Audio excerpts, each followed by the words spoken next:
যাদের বাড়ি, যাদের অফিস, যাদের ঘর, যাদের ব্যবসা, যাদের দোকান পাটে আমরা আজকে বসে আছি, মনে রাখবেন আগামী 100 বছর পরে এই দোকান আমার থাকবে না, এই জমি আমার থাকবে না, এই অফিস আমার থাকবে না, এই ভূপৃষ্ঠ আমার বলতে কোনো কিছু থাকবে না। যারা তাদের থাকবে তারা 100 বছর পরে আমার নাম নিশানা পর্যন্ত দিবে। বুঝলেন? যেভাবে আমি আমার পূর্বপুরুষদেরকে ভুলে গিয়েছি, আমি আমার দাদা তার আগের মানুষটাকে আমি যেভাবে ভুলে গিয়েছি, আমার বাবার রেখে যাওয়া সম্পত্তি ভোগ করছি, তার বাবা তাকে যে সম্পদ দিয়েছিলেন তার বাবার নাম পর্যন্ত নিশানা পর্যন্ত ভুলে গিয়েছি। ঠিক এমনি ভাবে আগামী 100 বছর পরে আমার নাম এবং নিশানা আমার বলতে যা আছে সবকিছু আমার পরবর্তী সন্তানেরা ভুলে যাবে। এই দুনিয়ার জীবনটা স্থায়ী হবে। কতদিনের জীবন আল্লাহ তারা দুনিয়াতে পাঠিয়েছে, এটাতেও আমরা স্থায়ী থাকবো। আমি আসছি পরে। এই দুনিয়ার সফর শেষ করে আমরা আরেকটা জগতে পাড়ি দিব, সেটা হলো আলমের বরজখ, কবরের জগৎ। সেখানে একটা দীর্ঘ সময় আমাদেরকে থাকতে হবে, পাড়ি দিতে। সেই জগতের সফরটা আমাদের স্থায়ী না, সেখান থেকে আবার আমাকে উত্থিত হব। মিনহা খালাকনাকুম ওয়া ফীহা নুঈদুকুম ওয়া মিনহা নুখরিজুকুম তারাতান উখরা। আল্লাহ তাআলা এই মাটি থেকে আবার আমাকে উত্থিত করবেন, আবার আমাকে উঠাবেন। এরপর যে জগৎ আমি প্রবেশ করবো আলামে আখিরাত, আখিরাতের জগৎ, এই জগৎটা যে শুরু হবে এটা আর কখনো শেষ হবে না। আমি আপনাদেরকে বলতে চাই দুনিয়ার জগৎটার পরিধি কতটুকু আর আখিরাতের জগৎটার পরিধি কতটুকু। দুনিয়াতে আমরা কতদিনের জন্য এসেছি, এই জগৎটার সময়সীমা কতটুকু। মুসলমান ভাইরা, যুব সমাজ, দুনিয়ার জীবন সম্পর্কে উদাহরণ দেওয়া হয়েছে। দুনিয়ার এই জীবনটা সহজে বোঝার জন্য উদাহরণ দেওয়া হয়েছে। একজন মানুষ যদি তার হাতের একটা আঙ্গুলকে সমুদ্রের ভিতরে নিক্ষেপ করে ফেলে দেয়, সমুদ্রটাকে যদি হাতটা উঠানো হয় তাহলে ওই আঙ্গুলের ডগায় কতটুকু পানি বাঁচবে বলুন তো? আধা কেজি হবে? হিসেব করা যাবে কম্পিউটারে? একটা ফোঁটাও হবে না। একটা ফোঁটা পানি হলে এভাবে লটকিয়ে ধরলে আঙ্গুলের ফোঁটা থেকে ওই ফোঁটাটা পড়ে যাবে। এক ফোঁটার চেয়েও কম পানি আঙ্গুলের ডগায় লেগে থাকবে। সমুদ্রের পানির তুলনায় আঙ্গুলের ডগায় লেগে থাকা পানিটা কতটুকু সামান্য ক্যালকুলেটরে হিসাব করা যাবে না। আর আঙ্গুলের ফোঁটায় লেগে থাকা পানির তুলনায় সমুদ্রের পানিটা কত ব্যাপক, কত বিস্তৃত, কত বিশাল, কত ব্যাপক, এটা অনুমান করা কঠিন হয়ে যাবে। কোন মানুষের অনুমান ধরবে না আঙ্গুলের ডগায় লেগে থাকা পানির তুলনায় সমুদ্রের পানিটা কত ব্যাপক, কল্পনাও করা যায় না। আখিরাতের দুনিয়ার তুলনায়, আখিরাতের হায়াতের তুলনায় দুনিয়ার হায়াতটা এত সামান্য, দুনিয়ার হায়াতের তুলনায় আখিরাতের হায়াতটা এত ব্যাপক, এত ব্যাপক। সমুদ্রের পানির তুলনায় ওই হাতের আঙ্গুলের ডগায় লেগে থাকা পানিটুকু যতটুকু সামান্য, এর চেয়েও আখিরাতের হায়াতের তুলনায় দুনিয়ার জীবনটা এর চেয়েও আরো সামান্য। আর আখিরাতের জীবনটা দুনিয়ার জীবনের তুলনায় কতটুকু ব্যাপক? আঙ্গুলের ডগায় লেগে থাকা পানির তুলনায় সমুদ্রের পানি যত ব্যাপক, এর চেয়ে বেশি ব্যাপক হলো দুনিয়ার জীবনের তুলনায় আখিরাতের জীবনটা। আমি যদি আপনাদেরকে বোঝার জন্য আরেকটু বলি,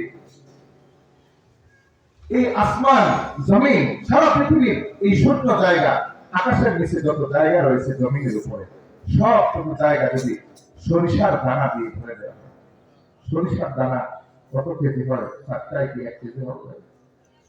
কি বলে কেউ 1 কেজিতে কয়টা হয়? কোনোদিন গণনা করেছে কোনো মানুষ? গণনা করা সম্ভব না।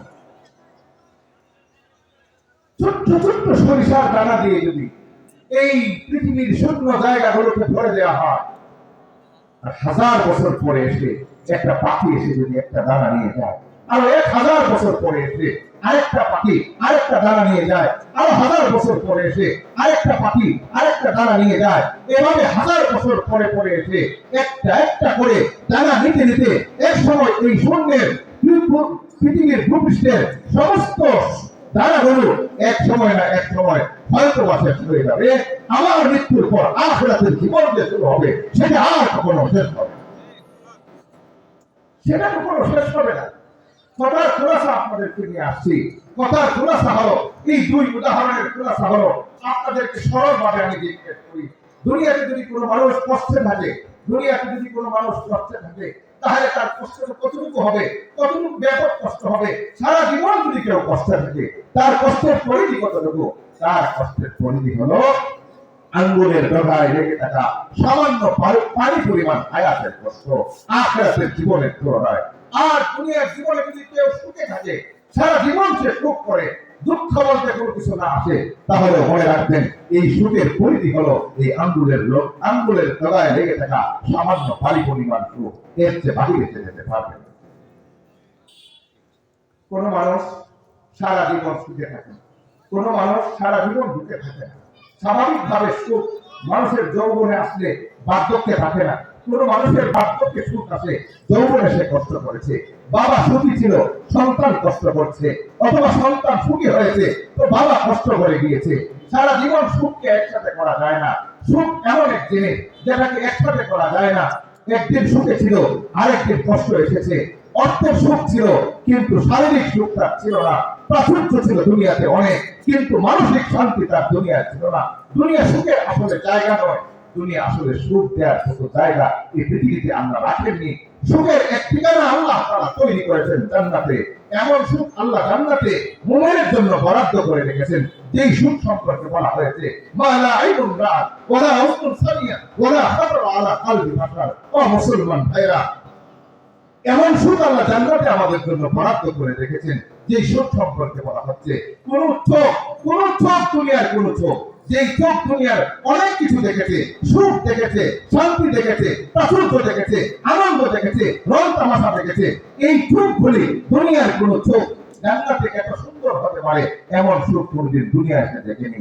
এমন এক জান্নাত আল্লাহ আমাদের জন্য রেখেছেন, বরাদ্দ রেখেছেন ওই হায়াতে, আখিরাতের হায়াতে, অনন্তকালের হায়াতে এমন সুখ বরাদ্দ রেখেছেন। কোন কাল কোনদিন এমন সুখের কথা শুনিনি। এমন বলা হয়েছে দুনিয়ার কোন মানুষ দিল দিয়ে কল্পনা করতে পারেনি, দিল দিয়ে কোন কল্পনাও আনতে পারেনি এমন সুখ আল্লাহ তাআলা আমাদের জন্য জান্নাতে বরাদ্দ করেছেন। জান্নাতে বরাদ্দ করে রেখেছেন এমন সুখ আমাদের জন্য, যেই সুখ কোন চোখ দেখেনি, যেই সুখের কথা কোন কান শুনেনি, যেই সুখ কোন মানুষের দিলে, কোন মানুষের কল্পনায় কোনদিন আসেনি, এমন সুখের নিয়ামত আল্লাহ আমাদের জন্য জান্নাতে বরাদ্দ করে রেখেছেন। খোলাসা কথা, দুনিয়াতে কোন মানুষ যদি সুখে থাকে এই সুখ শেষ হয়ে যাবে। দুনিয়াতে কোন মানুষ যদি দুঃখে থাকে এই দুঃখ শেষ হয়ে যাবে। কি বলেন? শেষ হবে, শেষ হওয়া অনিবার্য, শেষ হয়ে যাবে। ও মুসলমান ভাইরা, যুবক ভাইরা, মনে রাখবেন আখিরাতে যদি কোনো মানুষ সুখী হয় তার দুঃখ আর শেষ হবে না। আর আখিরাতে যদি কোনো মানুষকে আল্লাহ সুখী করেন, সুখ দেন, শান্তি দেন, তাহলে তার কাছ থেকে কোনোদিন আর সুখ কেড়ে নেওয়া হবে না। আমি আপনাদের কাছে আরজ করতে চাই, সেই সুখের জীবন আমাদের সামনে অপেক্ষা করছে, আর কোন মানুষের জন্য সেই দুঃখের জীবন অপেক্ষা করছে। দুনিয়ার এই সামান্য হায়াতকে যদি আমি দুনিয়ার পিছনে পড়ে ব্যয় করে নষ্ট করে ফেলি, আমার যৌবনকে যদি আমি নষ্ট করি, আমার এই বার্ধক্যকে যদি আমি নষ্ট করে ফেলি, আমার এই সক্ষমতাকে যদি আমি নষ্ট করে ফেলি, আমার এই অবসরকে যদি আমি নষ্ট করে ফেলি, আমার এই সুযোগকে যদি আমি হাতছাড়া করে ফেলি, তাহলে কালকে আমাদের ময়দানে আমাদেরকে আফসোস করতে হবে।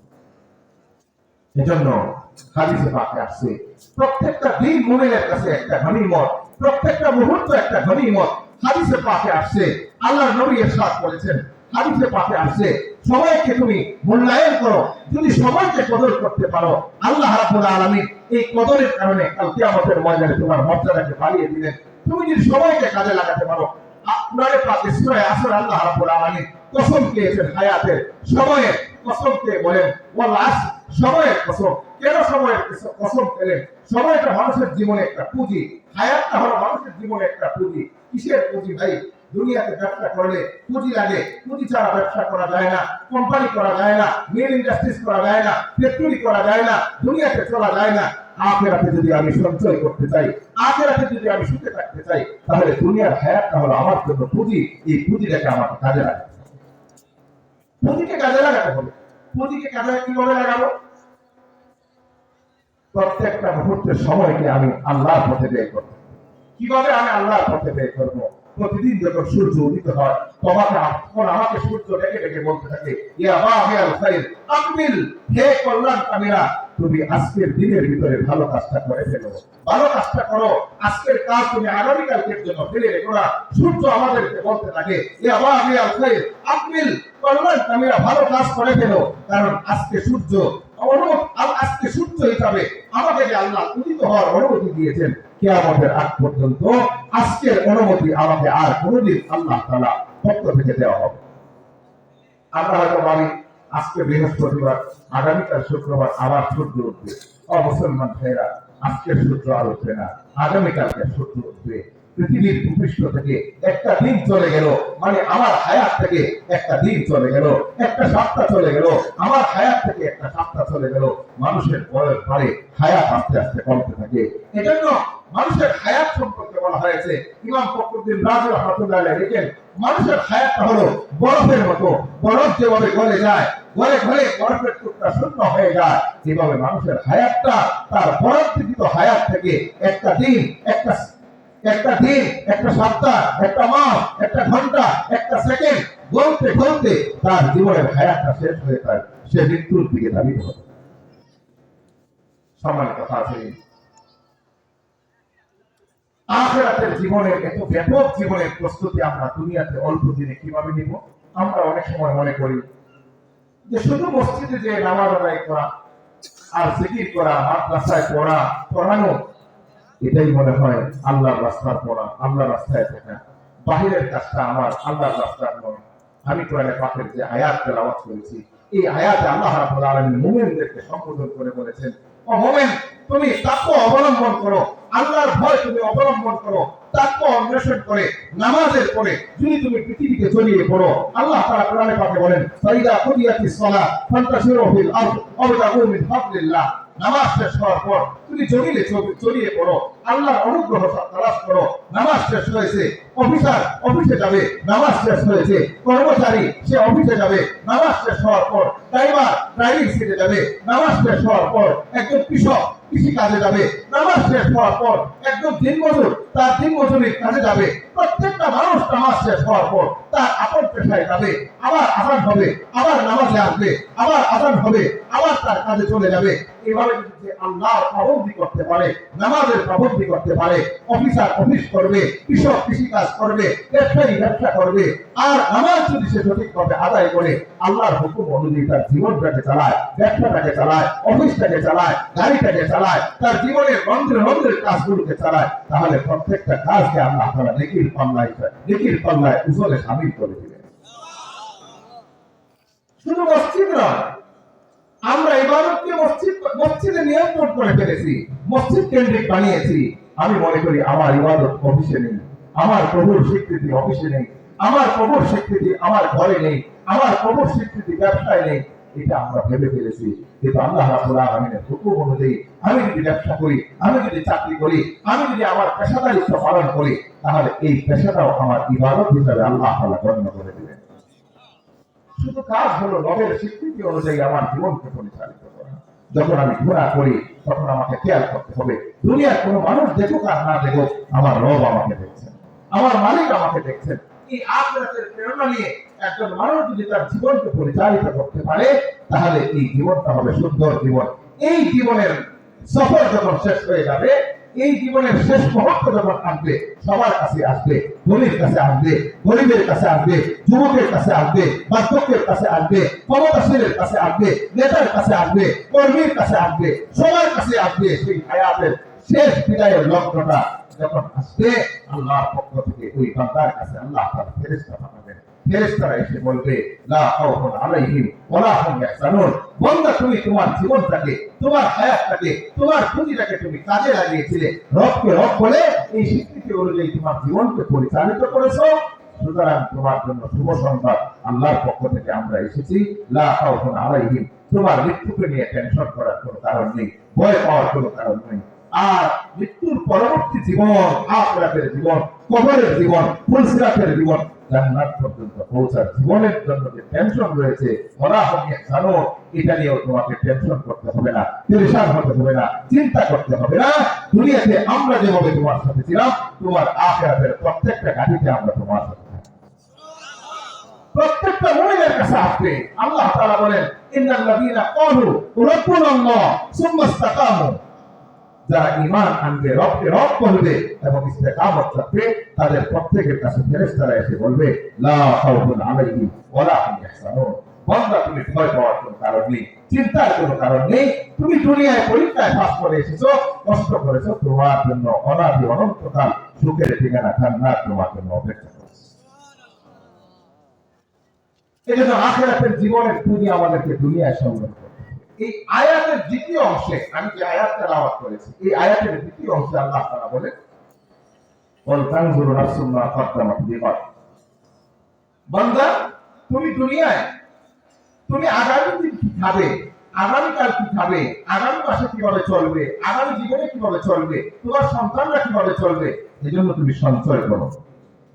আমি আল্লাহ তোমাদেরকে ঘোষণা দিচ্ছি ওয়াল তানজুরু নাফসুম মা কদ্দামাত লিগাদ। গাদ বলা হয় আরবিতে আগামীকাল, অর্থাৎ আগামীকাল বলে আগামীকাল নয়, আরবিতে গাদ বলা হয় পরকালকে। তুমি পরকালের ব্যাংকে প্রতিদিন কতটুকু সঞ্চয় করছো, প্রতিনিয়ত কতটুকু সঞ্চয় করছো, পরকালের ব্যাংকে কি পরিমাণ জমা করছো, বান্দা তুমি এটা একটু ফিকির করো। এই কথা আল্লাহ বলছে। আমি কথার দ্বিতীয় পয়েন্টে এসেছি, বাচ্চারা এখানে একটি প্রদর্শনী দেখিয়েছে, এজন্য আমি বলতে চাই মুসলমান ভাইরা, আমি নামাজ পড়ছি, আমি মৃত্যুর সাথে সাথে আমাদের নামাজের সব আমার বন্ধ হয়ে যাবে। আমি আমি যে সমস্ত ভালো কাজগুলো করছি, জানাজায় শরীক হচ্ছি, মানুষের কল্যাণ করছি, এটা আমি মৃত্যুর পরে শেষ হয়ে যাবে। কিন্তু এমন কিছু কাজ রয়েছে যে কাজগুলো মানুষ করবে, যে কাজগুলোতে মানুষ অভ্যস্ত হলে, যে কাজগুলো করার পর তার ওই মানুষটা কবরে চলে যাওয়ার পরও তার কবরে আল্লাহ তাআলা কিয়ামত পর্যন্ত সওয়াব পৌঁছাতে থাকবে, পুণ্য পৌঁছাতে থাকবে।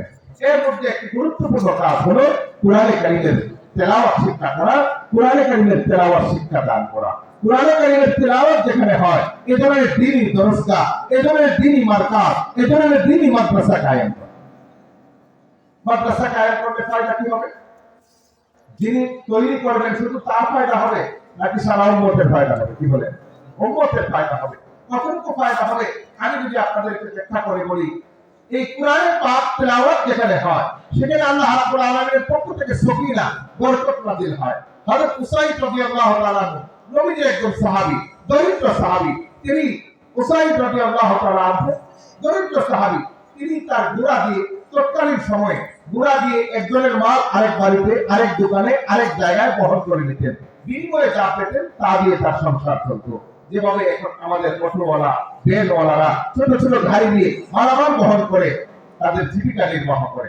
হযরত উসাইদ রাদিয়াল্লাহু তাআলা বলেন, আমি সেভাবে নবীর পিছনে এশার নামাজ পড়ে আমার ঘোড়াকে নিয়ে ছোট্ট একটি কুটির ঘরে আমি অবস্থান করছিলাম। আমার বাচ্চা ছিল পাশে, আমার বিবি ছিল পাশে, আমি ছিলাম পাশে, আমার ঘোড়া ছিল পাশে। রাতের বেলা ঈশার নামাজের পর আমি যখন শুইতে যাব, ভাবলাম একটু নামাজ পড়ে কোরআনে কারীমের তেলাওয়াত করে এরপরে ঘুমিয়ে যাব। আমি নামাজ শুরু করলাম, ছোট্ট যায় নামাজ বিছিয়ে ঘোড়ার পাশে আমি নামাজ শুরু করে দিলাম। নামাজের সূরা কাহাফ তেলাওয়াত শুরু করলাম। আমি দেখলাম আমার কোরআনের তেলাওয়াত যত বাড়তেছে, তেলাওয়াতের তরঙ্গ যত বাড়তেছে, আওয়াজ যত বাড়তেছে, ওই আওয়াজের সাথে আমার বাঁধা ঘোড়াটা লাফাইতে শুরু করেছে। আমি লক্ষ্য করলাম ঘোড়াটা যেভাবে লাফাচ্ছে, যদি কিছুক্ষণ লাফাইতে থাকে আমার বাচ্চার উপর পড়ে যাবে। ভয়ে আমি আস্তে আস্তে নামাজটাকে শেষ করে ফেললাম। নামাজ শেষ করে ঘর থেকে বের হয়ে বাহিরে আসলাম। এসে দেখলাম আমার ঘর থেকে আসমান পর্যন্ত একটি নূরের আভা, একটি নূরের ঝলক আকাশের দিকে আস্তে আস্তে উঠে চলে যাচ্ছে। আমি কিছুই বুঝলাম না। সকালবেলা নবী আলাইহিস সালামের কাছে পেশ করলাম, ইয়া রাসূলুল্লাহ, এমন একটি ঘটনা রাতের বেলায় আমার ঘরে সংঘটিত হয়েছে। নবীজি বলেন, উসাইদ, তুমি কোরআনের তেলাওয়াত করতেছিলে, তোমার তেলাওয়াতের কারণে অসংখ্য অগণিত ফেরেশতা তোমার ঘরে রহমত এবং সকিনা নিয়ে অবতীর্ণ হয়েছে। কোরআনে কারীম যেখানে তেলাওয়াত হয়, সেখানে রহমত হয়, সকিনা হয়, বরকত হয়। এই তেলাওয়াত যদি আপনার ঘরে হয়, এই তেলাওয়াত যদি আপনার দোকানে হয়, এই তেলাওয়াত যদি আপনার অফিসে হয়, এই তেলাওয়াত যদি আপনার গাড়িতে হয়, সেখানে আপনার বরকত হবে, রহমত হবে, সকিনা নাযিল হবে। সম্মানিত হাজিরিন, এই কোরআনের তেলাওয়াত করে কোরআন হেফজ করে দুটি ছেলেকে আজকে পাগড়ি দেওয়া হয়েছে। এই দুটো ছেলে এই মাদ্রাসা থেকে পাগড়ি পেয়েছে। মাদ্রাসাকে যারা সাজিয়েছেন তাদের কত বড় কল্যাণকর হবে। যারা দান করেন, যারা সহযোগিতা করেন, যারা মাদ্রাসাকে তৈরি করেছেন, যারা ভালোবেসেন, তাদের জন্য কি পরিমাণ ফায়দা হবে। সবটাই জারিয়ার পরিধিটা কতটুকু। আল্লাহ যে বলেছেন আগামীর জন্য অর্থাৎ পরকালের জন্য তুমি কি সঞ্চয় করছো, তাদের পরকালের ব্যাংকে কি পরিমাণ সব সঞ্চয় হবে। সম্মানিত হাজিরিন, এই দুটো বাচ্চা এবছর পরে হেফজ সম্পন্ন করেছে। এরা হয়তো 5 বছর 7 বছর পরে আরো বাচ্চা তৈরি করবে, আরো বাচ্চাদেরকে শিখাবে, তাদের বাচ্চারা আরো বাচ্চাদেরকে শিখাবে, ওই বাচ্চারা আরো বাচ্চাদেরকে শিখাবে, ওই হাফেজরা আরো হাফেজ তৈরি করবে। কিয়ামত পর্যন্ত যত হাফেজ তৈরি হবে, যারা তেলাওয়াত করবে, যারা পড়বে, প্রত্যেকটা মানুষের সবের একটা অংশ যারা এই মাদ্রাসা তৈরি করেছেন তাদের আমলনামায় আল্লাহ তাআলা পৌঁছে দিবেন। মা বাবার ফায়দা কি হবে? হাদিসে পাশে আসছে কালকে আমাদের ময়দানে কিছু বান্দা উঠে বলবে, আল্লাহ আমি তো কোরআন পড়তে পারতাম না দুনিয়াতে, আমার আমলনামায় কোরআন খতমের সওয়াব থেকে আসবে।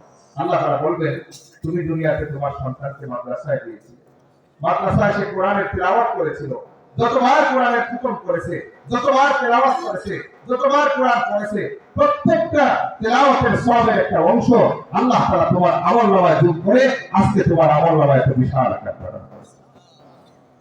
কাল কিয়ামতের ময়দানে আল্লাহ তাআলা হাফেজ কোরআনকে বলবেন, কারিউল কোরআনকে বলবেন, يقال لصاحب القرآن اقرأ وارتقي ورتل كما كنت ترتل في الدنيا فإن منزلك عند آخر آيات تقرأها। তিনি বলবেন, ও হাফেজ কোরআন, ও কারিউল কোরআন, ও কোরআনের তেলাওয়াতকারী, দুনিয়াতে তুমি যেভাবে তেলাওয়াত করতে, আজকে আমার কাছে, আজকে আমার সামনে এভাবে তুমি তেলাওয়াত করো, তুমি তেলাওয়াত করো এবং চলো, তুমি পড়ো এবং চলো, তোমার পড়া যেখানে শেষ হবে রব্বুল আলামিনের পক্ষ থেকে তোমার মর্যাদার আসন সেখানে নির্ধারণ করে দেওয়া হবে। তো ভাই, কোরআন পড়নে ওয়ালাদের এত ফজিলত কিভাবে অর্জিত হবে? আমি আপনি কোরআনের সাথে কিভাবে সম্পর্ক কায়েম করতে পারি? আল্লাহ রাব্বুল আলামিনের নবী বলেন, হয় তুমি আলেম হও, না হয় তুমি ছাত্র হও, কোরআন পড়নে ওয়ালা হও, না হয় কোরআন পড়নে ওয়ালাদেরকে মহব্বত করো, যে কোনো ভাবেই তুমি কোরআন পড়নে ওয়ালাদেরকে ভালোবাসো। যদি এই ভালোবাসার বন্ধন তৈরি করতে পারো, মনে রাখবে আমাদের উস্তাদ শাইখুল হাদিস রাহমাতুল্লাহ আলাইহি বলতেন, কোরআনে পাকে আল্লাহ তাআলা ছোট্ট আয়াত নাযিল করেছেন, ওয়াতাসিমু বিহাবলিল্লাহি জামিআ ওয়া লা তাফাররাকু। হাবলুন বলে আল্লাহ তাআলা কোরআনকে রশ্মি হিসেবে উদাহরণ দিয়েছেন, অর্থাৎ ওই হাবলুন কোরআনের রশ্মিকে তুমি ধরে রাখতে পারো, ছাত্র হয়ে, শিক্ষক হয়ে, সদস্য হয়ে, দান করে, মহব্বত করে, ছাত্রের অভিভাবক হয়ে, যে কোনো ভাবেই যদি কোরআনের এই প্রতিষ্ঠানকে ধরে রাখতে পারো, কোরআনকে ধরে রাখতে পারো, মনে রাখবে কালকে আমাদের ময়দানে এই রশির অপর প্রান্ত হলো আরশে আজিমের মালিকের কাছে। যখন তিনি সেই রশি দিয়ে টান দিবেন, যারা ছাত্র, শিক্ষক, মহব্বতকারী, ভালোবাসা প্রদানকারী, দানকারী, জায়গা দেনেওয়ালা, সবাইকে আল্লাহ রাব্বুল আলামিন নাজাতের ব্যবস্থা করে। শুধু কোরআনের সাথে সম্পর্ক রাখা, কোরআনের সাথে সম্পর্ক রাখার এই ফায়দা। সম্মানিত হাজিরিন, কোরআন যদি আমি আমার বাচ্চাদেরকে শিখাই, আমি নিজে শিখি, তাহলে আমার ফায়দা কি হবে? আমি কথা শেষের দিকে নিয়ে আসছি। তাফসীরে কামিলে একটি ছোট্ট ঘটনা এসেছে। হযরত মুসা আলাইহিস সালামের জামানায় মুসা আলাইহিস সালাম একদিন রাস্তা দিয়ে যাচ্ছে, একটি কবরস্থান পেলেন, মাকবারা পেলেন। কবরস্থান রাস্তার পাশে থাকে কিনা বলো? কবরস্থান পেলেন। তিনি কবরের পাশে যেয়ে একটু দাঁড়ালেন, দাঁড়িয়ে বুঝলেন তিনি নবী ছিলেন, যে এই কবরের ভিতরে যিনি শুয়ে আছেন তার কবরে আযাব হচ্ছে। মুসা আলাইহিস সালাম তার খবর নিলেন, তিনি চলে গেলেন। আসার পথে দেখলেন এই কবরে যে আযাব হচ্ছিল, এই আযাব বন্ধ হয়ে গেছে। তিনি আল্লাহ তাআলার কাছে কৌতূহল নিয়ে জিজ্ঞেস করলেন, তিনি কালিমুল্লাহ ছিলেন, আল্লাহর সাথে কথা বলতেন। হযরত মুসা আলাইহিস সালাম কথা বলতে পারতেন আল্লাহর সাথে সরাসরি। তিনি আল্লাহ তাআলার সাথে সরাসরি কথা শুরু করে দিলেন, আল্লাহ তাআলাকে জানতে চাইলেন। রব্বুল আলামিন এই মাইয়াতের উপর আযাব হচ্ছিল, এখন আযাব বন্ধ হয়ে গেছে। কেন আযাব হচ্ছিল, কেন আযাব বন্ধ হয়ে গেল? আমার একটু জানার ইচ্ছা, আমার একটু জানার কৌতূহল। আল্লাহ তাআলা হযরত মুসা আলাইহিস সালামকে বললেন, ও মুসা, এই মাইয়াতের উপর যে আযাব হচ্ছিল, এটা কোনো বড় গুনার কারণে নয়। মানুষ এটাকে ছোট গুনাহ মনে করে, এই ছোট্ট গুনার কারণে আযাব হচ্ছিল, যেটাকে মানুষ ছোট মনে করে। গুনাহটা কি? গুনাহটাকে আমরাও এখন এই সমাজে এই অভ্যাসে পরিণত হয়েছে। এই গুণা বিশেষ করে যুব সমাজের ভিতরে এই গুণার ব্যাপকতা খুব বেশি আকারে দেখা দিয়েছে। এখনো মানুষের ভিতরে এই গুণা লিপ্ত হওয়া দেখা যায়। সেটা কি? আল্লাহ তাআলা মুসা আলাইহিস সালামকে বলেন যে মুসা শোনো, এই ব্যক্তি নাপাকি থেকে, প্রস্রাব থেকে, প্রস্রাবের পবিত্রতা থেকে নিজেকে রক্ষা করতো না, অর্থাৎ প্রস্রাব থেকে উত্তম রূপে সে নিজেকে পবিত্র রাখতো না। এই কারণে তার কবরে আযাব। রাসূল আলাইহিস সালাম হাদিসের মধ্যে ইরশাদ করেন, কবরের অধিকাংশ আযাব হবে প্রস্রাব থেকে, প্রস্রাবের ফোঁটা থেকে, প্রস্রাবের নাপাকি থেকে নিজেকে পবিত্র না করার কারণে। কি বলে? সকালবেলায় যদি শাস্ত্রলে আড্ডারত, দোকানপাটে আড্ডারত, রাস্তার পাশে আড্ডারত কোনো ভাইকে, যুবক ভাইকে বলা হয় চলেন মসজিদে যাই নামাজ পড়ি, যুবক বলবে সমস্যা আছে। যদি বেশি টান দেয় ইমাম সাহেব, তাহলে বলবে হুজুর আমার কাপড়ের সমস্যা। কি সমস্যা? কাপড়ে কিছু প্রস্রাব পড়েছে আর কিছু প্রস্রাব বাহিরে পড়েছে, এই কারণে সমস্যা হয়েছে। এটা একটা কমন সমস্যা। মনে রাখবেন যুবক ভাইয়েরা, এই প্রস্রাবের নাপাকি থেকে পবিত্র না হওয়ার কারণে কবরের অধিকাংশ বান্দাকে আল্লাহ তাআলা আযাবে গ্রেফতার করবেন। আল্লাহ আমাদেরকে হেফাজত করবেন। হযরত মুসা আলাইহিস সালাম জানতে চাইলেন কেন আযাব বন্ধ হয়? আযাবটা বন্ধ হবে কেন? আল্লাহ তাআলা হযরত মুসা আলাইহিস সালামকে বললেন, হে মুসা শোনো, এই ব্যক্তি যখন ইন্তেকাল করে, এই মাইয়িত যখন ইন্তেকাল করে, তখন তার বিবি সন্তান সম্ভব ছিল। আপনারা বুঝতে পেরেছেন কিনা? তার বিবি সন্তান সম্ভব ছিল। তার ইন্তেকালের পরে নির্দিষ্ট সময়ে তার বিবি সন্তান ভূমিষ্ঠ করেছে, সন্তান হয়েছে। এই সন্তান আজকে একটু বড় হয়েছে, বয়স হয়েছে 5 থেকে 6-7 বছর বয়স হয়েছে। আজকে প্রথম দিন মা এই এতিম সন্তানটাকে উস্তাদের কাছে ঐশী গ্রন্থ শিক্ষা করার জন্য, আসমানি গ্রন্থ শিক্ষা করার জন্য, আল্লাহ তাআলার কালাম শিক্ষা করার জন্য উস্তাদের কাছে নিয়ে ভর্তি করে দিয়েছে, উস্তাদের কাছে নিয়ে গিয়েছে। আর উস্তাদ এই বাচ্চাটাকে, এতিম বাচ্চাটাকে প্রথম সবক দিয়েছে বিসমিল্লাহির রহমানির রহিম। কি বলেন? আপনি যদি সকালবেলা ইমাম সাহেবের কাছে পড়তে যান, কি সবক হবে? বিসমিল্লাহির রহমানির রহিম। অর্থ কি? বাচ্চাটা বলছে আমি দয়ালু, পরম দাতা আল্লাহ তাআলার নামে আমি পড়া শুরু করব। বিসমিল্লাহির রহমানির রহিম। পরম দয়ালু, পরম দাতা, অসীম দাতা আল্লাহর নামে আমি পড়া শুরু করছি, আল্লাহর নামে শুরু করছি। আল্লাহ তাআলা বলেন, ও মুসা শোনো, আমি এই বান্দাকে গুনাহের কারণে কবরে আযাব দিচ্ছি। আর তার এতিম বাচ্চা, ছোট্ট বাচ্চা, তারই ছোট্ট মন দিয়ে, তারই ছোট্ট জবান দিয়ে আমাকে সে রহমান বলছে, আমাকে সে রহিম বলছে। আমি নাকি রহমান, আমি নাকি রহিম, আমি নাকি দয়ালু, আমি নাকি পরম দাতা। আমি যদি দয়ালু এবং পরম দাতা হই আর তার বাবার কবরে আযাব হয়, এটা তো হতে পারে না। ওই বাচ্চার বিসমিল্লাহির রহমানির রহিমের তেলাওয়াতের কারণে, আমাকে রহমান এবং রহিম ডাকার কারণে তার বাবার কবরের আযাব চিরদিনের জন্য বন্ধ করে দিই। সম্মানিত হাজিরিন, এই কোরআন আপনাদের এই জমির দিয়া কাসিমুল মাদ্রাসায় পড়া হয় কিনা বলুন? এই যে ছোট্ট ছোট্ট বাচ্চাগুলো জানাজার নামাজ পড়িয়েছে, আপনার আমার বাচ্চা সুন্দর করে কথাই বলতে পারে না। আমি যদি জানাজার নামাজে শরীক হই, আমি অনেক জানাজায় শরীক হয়েছি, দেখেছি পিছন থেকে বলা হয় একটু নিয়তটা বলে দেন, তাকবীর কিভাবে দিব বলে দেন। বলে দেওয়ার পরে অনেক ভাই প্রথম তাকবীরে হাত উঠায়, দ্বিতীয় তাকবীরেও হাত উঠায়, জানাজাকে ঈদের নামাজ বানায়, ঈদের নামাজকে জানাজার নামাজ বানায়। এটা কমন এক সমস্যা, সবার মধ্যেই হচ্ছে, প্রতিনিয়ত হচ্ছে। কিন্তু এই ছোট্ট ছোট্ট বাচ্চাগুলো জানাজার ইমামতি করেছে। ও মুসলমান ভাইরা, আপনার একটি বাচ্চা যদি আপনার মৃত্যুর পরে কোরআনে কারীমের তিলাওয়াত করতে পারে, এতটুকু যোগ্যতা অর্জন হয়, আপনার একটি বাচ্চা যদি আপনার জানাজা পড়তে পারে, জানাজার ইমামতি করতে পারে, এর চেয়ে সৌভাগ্য একজন পিতার জন্য আর কি হতে পারে? বাচ্চা কোরআনের তিলাওয়াত করবে আর এই সব আপনার কবরে আল্লাহ তাআলা পৌঁছে দিবেন, সরাসরি পৌঁছে দিবেন। বাচ্চা সূরা পড়বে আর নিয়ত করবে আল্লাহ আমার বাবার কবরে এর সব পৌঁছিয়ে দাও, সাথে সাথে পৌঁছে যাবে। কিন্তু আপনি মসজিদের ইমামকে বছরে একবার, বছরে দুবার দাওয়াত দিয়ে খতম করিয়ে দোয়া করাবেন, আর আপনার বাচ্চা আপনার জন্য, আমার বাচ্চা আমার জন্য, আমি আমার বাবার জন্য প্রতিনিয়তই দোয়া পাঠাতে পারবো, ইচ্ছা করলেই পাঠাতে পারবো। কি বলে? যদি কোরআনের শিক্ষা থাকে পারা যাবে কিনা? আমি ছোট্ট একটি আমলের কথা বলে শেষ করছি।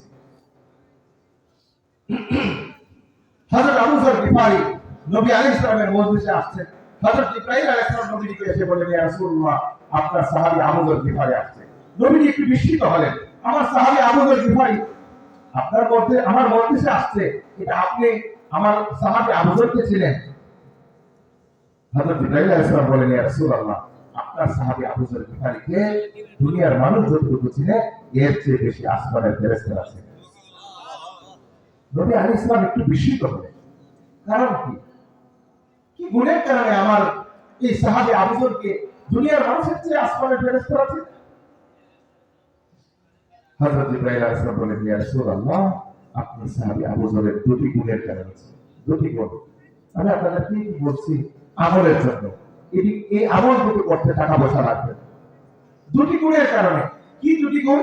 হযরত ইব্রাহিম আলাইহিস সালাম নবীকে বলছেন, ইয়া রাসূলুল্লাহ, আপনার সাহাবী আবু যরকে এত সম্মান আসমানের ফেরেশতারা কেন দেয়, এত বেশি আলোচনা আসমানে কেন হয়? এর এক নম্বর কারণ হলো আপনার সাহাবী আবু যর আপনার মজলিসে যখন আসে, দুনিয়াতে যখন বিচরণ করে, তখন নিজেকে সবার চেয়ে ছোট মনে করে চলে, অহংকার প্রদর্শন করে। কি বলেন? এই অহংকার না করে বিনয়ী হওয়া, এটা করলে কি টাকা পয়সা লাগবে? টাকা পয়সা লাগবে আমার কাছে? লম্বা কথা, আমি সেদিকে যাচ্ছি না। দ্বিতীয় আমল, জিবরাইল আলাইহিস সালাম বলেন, ইয়া রাসূলুল্লাহ, আপনার সাহাবী আবু যর কুরআনে পাকের বেশি বেশি তেলাওয়াত করে, বিশেষ করে কুরআনে পাকের একটা ছোট্ট সূরা, সূরা ইখলাস, কুল হুয়াল্লাহু সূরা, কি বলেন, এটা আমরা পারি কিনা সবাই? পারি। জিবরাইল আলাইহিস সালাম বলেন, ইয়া রাসূলুল্লাহ, আপনার সাহাবী আবু যর গিফারি এই ছোট্ট সূরাটা এত বেশি তেলাওয়াত করে, এত বেশি তেলাওয়াত করে, এই তেলাওয়াতের কারণে এবং নিজেকে বিনয়ী করার কারণে, অহংকার না থাকার কারণে, এই দুই গুণের কারণে দুনিয়ার মানুষের চেয়ে আসমানের ফেরেশতারা আপনার এই সাহাবীকে সবচেয়ে বেশি ছিলেন। বলুন, ছোট্ট একটা সূরার আমল তেলাওয়াত কি আমরা পারি? কি বলেন? যদি না পারি, আমি আপনাদেরকে আরেকটি হাদিস শোনাই, ছোট্ট হাদিস। নবী আলাইহিস সালাম বলেন, লাইসা ফি জাওফি শাইউন মিনাল কুরআন কাল বাইতুল খাফ। যার অন্তরে কোরআনের সামান্য অংশ নেই, কোরআনের কোনো সামান্য অংশ নেই, দুনিয়ার সব বিদ্যা আছে, সব বিদ্যা পারে, সব কলা কৌশল পারে, কিন্তু কোরআনের বিদ্যাটা তার অন্তরে নেই, তেলাওয়াত করার মতো যোগ্যতা তার নেই, তাহলে এই অন্তর সম্পর্কে নবীজি বলেন, কাল বাইতুল খাফ, এই অন্তরটা হচ্ছে একটা বিরাট বাড়ির মতো। বিরাট বাড়ি ছিলেন, যে বাড়িতে মানুষ বসবাস করে না, 10 বছর ধরে তালাবদ্ধ আছে, এই বাড়িতে যেই বসবাস করা যাবে, তার এক সপ্তাহ এক মাস আগে এই বাড়িকে পরিচর্যা করতে হবে। মেঝে নষ্ট হয়ে গেছে, বিছানা নষ্ট হয়েছে, অঙ্গন নষ্ট হয়ে গেছে, সমস্ত জায়গায় বিভিন্ন ধরনের কীট পতঙ্গ বাসা বেঁধে ওই বাড়িটাকে বসবাসের অনুপযোগী করে ফেলে। ঠিক তেমনি ভাবে আমার বয়স যদি 40 হয়ে থাকে, আমার বয়স যদি 60 হয়ে থাকে, আমার বয়স যদি 70 হয়ে থাকে, মনে রাখবেন 70 বছর বয়সে আমি কোরআনের শিক্ষা অর্জন করতে পারিনি, কোরআন শিখতে পারিনি, কোরআন আমার সিরায় জানা দিতে পারিনি, তাহলে 70 বছর যাব আমার এই অন্তরটা একটা বিরান ভারী গঠন হয়ে আছে। এই বিরান বাড়িকে যদি পরিষ্কার করতে চান, দূর করতে চান, প্রশান্তি আনতে চান, তাহলে অবশ্যই কোরআনের তেলাওয়াত নিয়মিত করতে হবে। ওই ছোট্ট একটি সূরা, সূরা ইখলাস, কুল হুয়াল্লাহু সূরা, এটা যদি একবার কোনো মানুষ তেলাওয়াত করে, তেলাওয়াত করতে 10 সেকেন্ড সময় লাগে। ছোট্ট সূরাটা তেলাওয়াত করতে 10 সেকেন্ড সময় লাগে। এটা যদি কেউ একবার তেলাওয়াত করে, হাদিসে পাকে আছে, এই একবার তেলাওয়াতের কারণে 10 পারা কোরআন তেলাওয়াতের সওয়াব আল্লাহ তাআলা আমল নামায় দেন। যদি 3 বার তেলাওয়াত করা হয়, তাহলে এক খতম কোরআনের সওয়াব আল্লাহ তাআলা আমল নামায় দেন। ও মুসলমান ভাইরা, আপনার সন্তানকে যদি আজকে সূরা ইখলাস শিক্ষা দিতে পারেন, কোরআন শিক্ষা দিতে পারেন, আপনি যদি কোরআন শিখতে পারেন, এই ছোট্ট সূরাগুলোর আমল করতে পারেন, তাহলে এই আমল করবেন দুনিয়াতে, আর নিয়ত করবেন আল্লাহর কাছে, আল্লাহ আমি তেলাওয়াত করেছি আমার মায়ের রূহে, আমি তেলাওয়াত করেছি আমার বাবার রূহে, আমি তেলাওয়াত করেছি আমার উস্তাদের রূহে, আমি তেলাওয়াত করেছি আমার বিবির রূহে, তুমি আর সব পৌঁছিয়ে দাও। বলতে দেরি হবে, আল্লাহ তাআলা পৌঁছাতে দেরি করবে। এজন্য আসুন আমরা আমাদের আগামীর ভবিষ্যৎ, অর্থাৎ পরকালের ব্যাংকে সঞ্চয় করার জন্য আমরা কোরআনের শিক্ষা অর্জন করি, নিজেরাও শিখি, যেখানে শিক্ষা দেওয়া হয় সেই প্রতিষ্ঠানগুলোকে অর্থ দিয়ে, পরামর্শ দিয়ে, কি বলে উৎসাহ দিয়ে যে কোনো ভাবেই হোক সমস্যার সমাধান করে সেই প্রতিষ্ঠানের সাথে আমি নিজেকে সম্পৃক্ত করে রাখি।